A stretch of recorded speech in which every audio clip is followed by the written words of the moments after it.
আমি যদি লক্ষ্মীপুরের এমপি হতাম তাহলে অবশ্যই হচ্ছে প্রথমে জনগণের মতকে প্রাধান্য দিতাম। তারপরে হচ্ছে জনগণের যেটা চাচ্ছে তাদের যে চাহিদাটা সেটা প্রাধান্য দিয়ে হচ্ছে বিশেষ করে হচ্ছে যে রাস্তাঘাট একদমই বাজে অবস্থা, রাস্তাঘাটের দিকে বেশি প্রাধান্য দিতাম।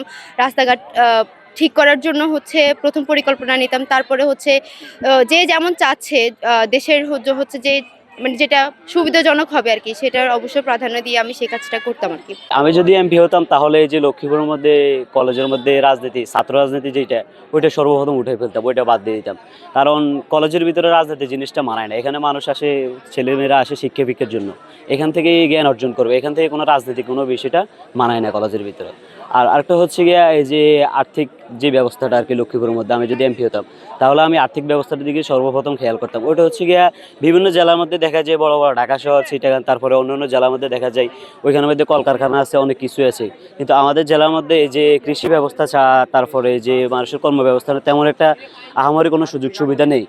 টানা তৃতীয়বার অর্জন করেছে দেশের সেরা সুপার ব্র্যান্ড স্বীকৃতি বসুন্ধরা টিস্যু। সরকারি কলেজের অনার্স প্রথম বর্ষ সমাজবিজ্ঞান ডিপার্টমেন্টের একজন ছাত্র। আমার মতে আমি যদি এমপি হতাম লক্ষ্মীপুরে, তাহলে লক্ষ্মীপুরের সর্বপ্রথম রেল যোগাযোগ ব্যবস্থা স্থাপন করতাম। কারণ বাংলাদেশে অন্যান্য জেলার থেকে লক্ষ্মীপুরের সড়ক যোগাযোগ বা যেই কোনো যোগাযোগের কথাই বলি, যোগাযোগ ব্যবস্থা খুবই অনুন্নত মানের। এখন আমি যদি লক্ষ্মীপুরে যদি রেল যোগাযোগ ব্যবস্থা, তার পাশাপাশি সড়ক যোগাযোগ ব্যবস্থাও যদি উন্নতি বা স্থাপন করি, তাহলে লক্ষ্মীপুরের যোগাযোগ, মানুষের দৈনন্দিন জীবনযাত্রার মান বৃদ্ধি পাবে। লক্ষ্মীপুরের এমপি যদি আমি হতাম তাহলে আমি যুব সমাজকে ব্যবহার না করে তাদেরকে কাজে লাগাতাম।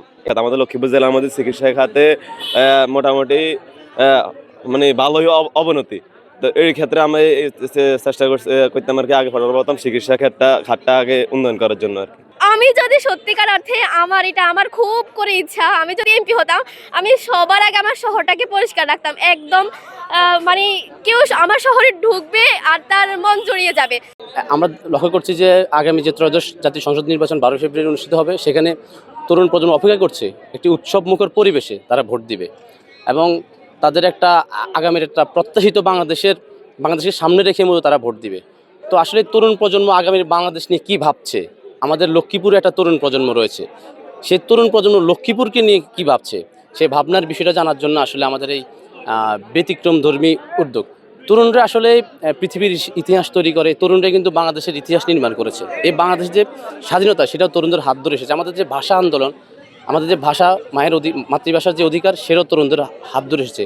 1952 সালে যে ভাষা আন্দোলন, সেটা তরুণদের নেতৃত্ব হয়েছে। 71-এর যে স্বাধীনতা সংগ্রাম এবং স্বাধীনতা যুদ্ধ, সেটাও তারুণ্যের নেতৃত্ব হয়েছে। তারপর আমাদের স্বাধীনতার পরবর্তী সময় যে এরশাদের বিরুদ্ধে যে 90-এর সেই স্বৈরাচার বিরোধী আন্দোলন, সেই আন্দোলনের নেতৃত্ব তরুণরাই দিয়েছে। এবং সর্বশেষ আমাদের বুকের উপরে চেপে বসা ভারতীয় আধিপত্যবাদ এবং ফ্যাসিবাদের বিরুদ্ধে যে গণ অভ্যুত্থান হয়েছিল জুলাই মাসে, সেই জুলাই গণ অভ্যুত্থানের নেতৃত্ব এই তরুণ প্রজন্মই দিয়েছে। অতএব এই তরুণ প্রজন্মই আসলে ঠিক করবে আগামীর বাংলাদেশ, আগামীর বিশ্ব কেমন হবে, কোন দিকে যাবে। তো এই তরুণ প্রজন্মের ভাবনা জানার জন্য আসলে আজকে আমরা লক্ষ্মীপুর সরকারি বিশ্ববিদ্যালয় কলেজে এসেছি। কারণ লক্ষ্মীপুর সরকারি কলেজ বিশ্ববিদ্যালয়ে আমাদের লক্ষ্মীপুর যে 4 আসনের প্রত্যেকটা আসন থেকেই শিক্ষার্থীরা এখানে পড়ালেখা করতে আসে।